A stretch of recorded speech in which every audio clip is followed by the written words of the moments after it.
The Poppy Lady, Moina Belle Michael and her tribute to veterans.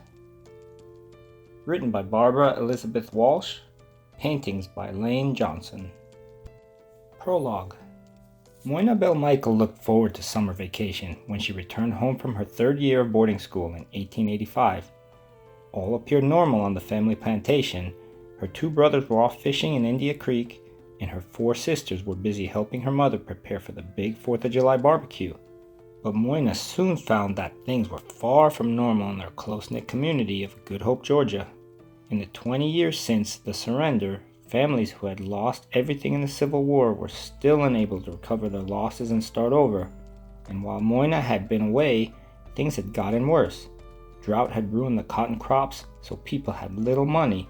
The children in the community couldn't even attend school. There was no money for a teacher. Moina's mother came up with a plan. From an early age, Moina was determined to learn. She had read the complete works of Shakespeare and Byron. Now, at age 15, she was well educated. Perhaps she could teach the neighbors' children. The thought interested Moina. At her mother's suggestion, she cleaned out the slaves' log cabin abandoned on the plantation and set up school with two of her sisters, one brother, and a few local children.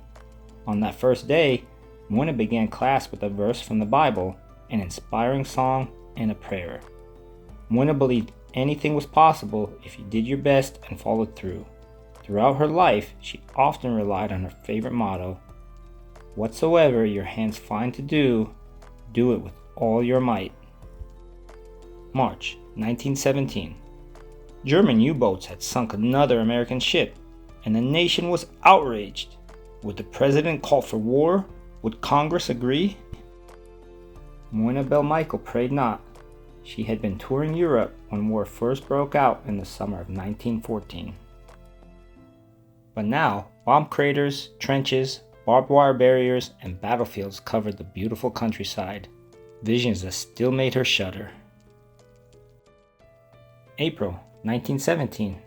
The paper boy wheeled the bicycle across the University of Georgia's normal school, slamming on his brakes when he reached Moina. Moina snatched the Athens banner away from him, struck by the thundering headline, "Wilson asking for war." Moina slowly climbed to the top of the dormitory steps and held out the newspaper for all to see. It was striking how different personalities reacted to the sight of that headline, as war began hammering against the home door of every American. Moina knew what war would mean to the college girls. She was their teacher and foster mother. Their brothers, their sweethearts were of war service age. Some of their fathers were.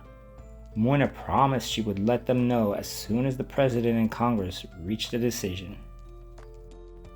All night, Moina called the Athens banner. Each time she was told to be patient. The president was still talking to Congress. At 10:30 p.m., she called again.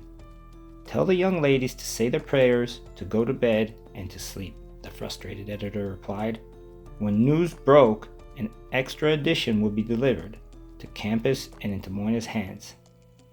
Sleep was out of the question. On campus, Moina looked to the stars and moon, bright of this clear springtime night, and breathed the scent of white Cape jasmine blossoms. She thought of the boys at the university.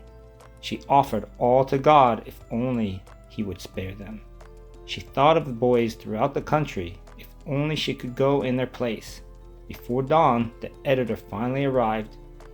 Moina read Wilson's inspiring plea to defend democracy, defend the rights of small nations, defend the freedom of the seas.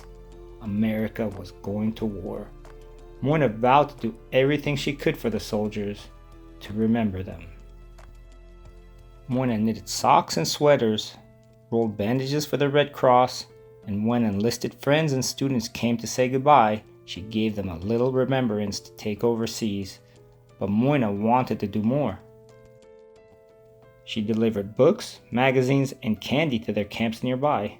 She and friends invited soldiers home for dinner, and I felt privileged to give my best welcome to these lads in my country's uniform. And when it was time for them to leave, Moina went to the train station to see them off, and my heart was thrilled with pride for their bravery, courage, and cheerfulness. They were so young. They were so innocent of the dangers they were to face. but Moina needed to do even more. To become a canteen worker for the YMCA and help soldiers overseas seemed perfect. She could listen about home and family and serve food to men on leave for their battlefronts. In the fall of 1918, her appointment approved. 49-year-old Moina headed for New York City and the training program at the Y headquarters at Columbia University. She successfully completed the course but was told she was too old to go overseas. Moina refused to give up, but what could she do now? Help the soldiers before they left for war. Moina set up a desk in the basement of Columbia's Hamilton Hall where soldiers, sailors, Marines, and secretaries came during their free time. Each day brought privileges to serve men and women going overseas, each to face the submarine-infested Atlantic and the gas, bombs, and shrapnel of the battlefronts. But as winter approached, the large room turned gray and gloomy. The soldiers deserved a brighter, more comfortable place. Moina knew what to do. With her small salary, Moina bought fresh flowers and placed them throughout the room. More soldiers came to read and write. Others came to spend time with family, friends, and sweethearts. So often they would hang about near the desk waiting for a bit of attention, and Moina was happy to look at photographs, listen to letters, and share the latest hometown news. But she needed to do even more. On Saturday morning, a soldier left a magazine at her desk. Moina turned to a marked page to find "We Shall Not Sleep" by Lieutenant Colonel John McCrae, a Canadian physician.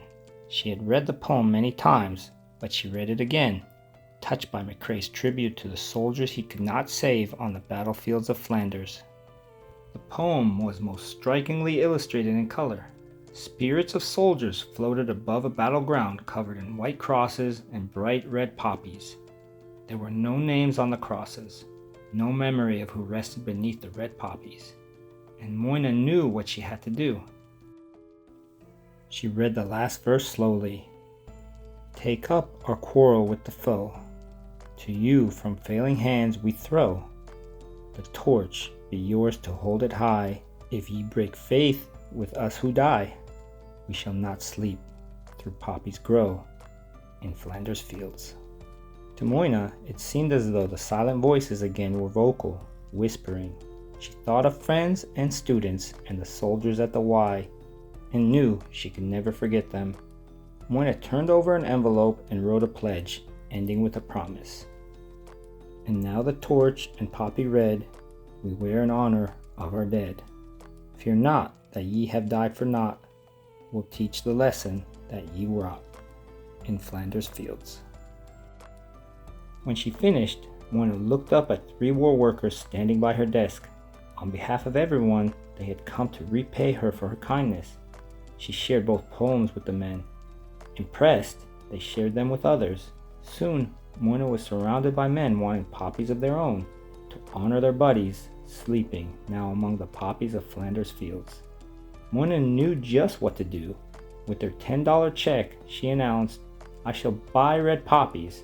I shall always wear red poppies, poppies of Flanders fields." Moina went poppy hunting on the streets of New York. It never occurred to me the difficulty I would have in finding artificial poppies of Flanders fields in the novelty shops of New York City. At last, in Wanamaker's department store, she found 1 large and 24 small red silk poppies. Moina pinned one on her cloak collar and hurried back to the Y. It was evening and the room was quiet. Moina placed a large red poppy in the vase on her desk and handed out 23 smaller ones to the men and women leaving soon from France. She watched as they pinned them on their uniforms. Still, Moina needed to do even more. She would not stop until every American wore a poppy to remember the soldiers. Always. Epilogue. 2 days after Moina bought the 25 poppies, World War I ended. Parades and celebrations welcomed veterans home. Moina was joyously elated. I had seen them go away by the thousands, then they were coming back by the thousands. But eventually, Americans wanted to forget the horrors of the war and get on with their lives. It wasn't that simple for veterans. Trying to reclaim their jobs, they found that women who had filled their positions weren't willing to step aside, and bosses forgot promises to hire the men back. This upset Moina especially, and she taught classes for disabled servicemen at the University of Georgia. Some were wounded or suffered the lingering effects of poison gas. Unable to work, they couldn't support themselves or their families. Once again, Moina realized she must do something. What if the poppy could be more than a tribute to soldiers who didn't return? What if it could benefit returning servicemen and women and their families in need? Moina spent every spare moment and all the money she could save urging groups to adopt the Flanders Fields Memorial Poppy to honor and support the veterans. Finally, her persistence paid off. Several national and international veterans associations adopted the poppy as their memorial flower, and the message traveled overseas.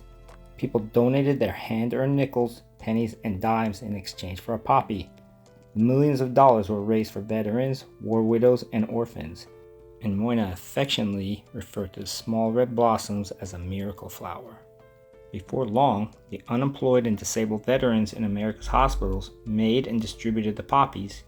Each flower petal had to be twisted and fastened to a stem.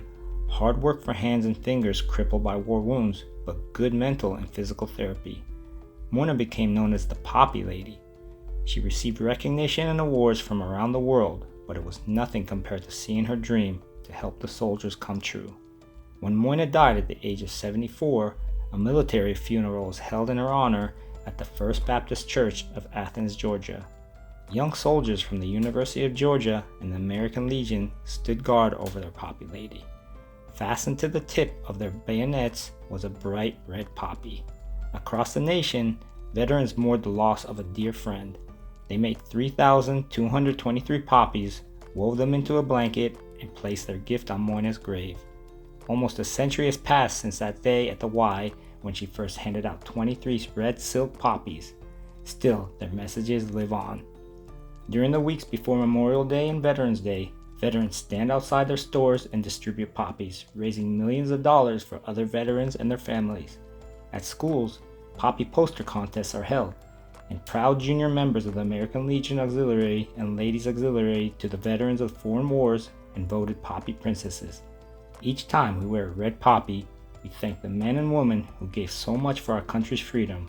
We promise to remember them, always.